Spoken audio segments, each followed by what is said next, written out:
সবার ট্রেন শেষ হওয়ার পর আমি আসলাম আজকে এই কাজ করতে।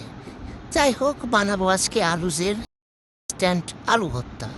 প্রথমে ওদের মাপের ব্যাগ দিয়ে পানি দিলাম, ওদের দেওয়া লবণ দিলাম, তারপরে এই যে দিচ্ছি ওদের ইনস্ট্যান্ট যে আলুর যে ঝুরঝুরা সেটা। দেখেন আমার বেটায় খাওয়া শুরু করতেছে কাঁচাই। কি আর বলি, আসলে চিপসের মতো একটা গন্ধ লাগতেছিল, তো ওর হয়তো ভালো লাগছে। তারপর ওরা যেহেতু হ্যান্ড গ্লোভস দিছেই, তো গ্লোভস দিয়ে আমি জিনিসটা মাখামাখি শুরু করলাম। এভাবে মিস করতে করতে দেখেন বেড়ায় আবার হাত দিছে। কি যে করি এদের আমি। যাই হোক, এই গ্লোভস পরে কি কাজ করা যায়? আমাদের দ্বারা কি এই গ্লোভস পরে কাজ করা সম্ভব? খালি হাত দিয়ে কাজ করবো, কি সুন্দর কাজ হবে।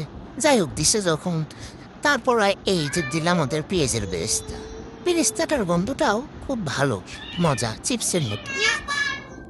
দেখেন বেড়ার সাথে সাথে বেড়ার বাবেও হাত দেওয়া শুরু করছে। যাই হোক, তারপর দিলাম ওরা যে মরিচটা দিছে সেইটা। মরিচটা শালারা বুটেও দেয়নি। মরিচটা যদি বুটেই না দিলি আমারই যদি কাজ করা লাগলো, তোর কিসের ইনস্ট্যান্ট রে? আমারই কাজ করা লাগতেছে।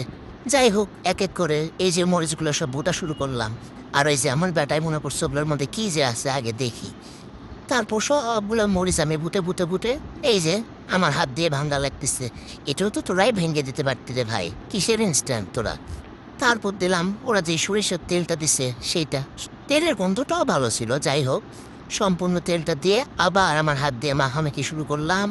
ভর্তাকে ভর্তার মতো করলাম। ওদের গ্লোভস পরে আমি কাজ করতে পারিনি ভাই, নিজের হাত দিয়ে ভালো কাজ করতে পারছি।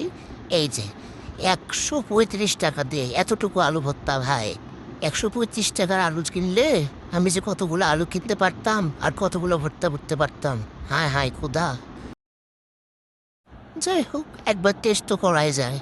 এই যে করলাম, খেতে ভালো ছিল, খারাপ ছিল না। কিন্তু 135 টাকা, না বাবা না।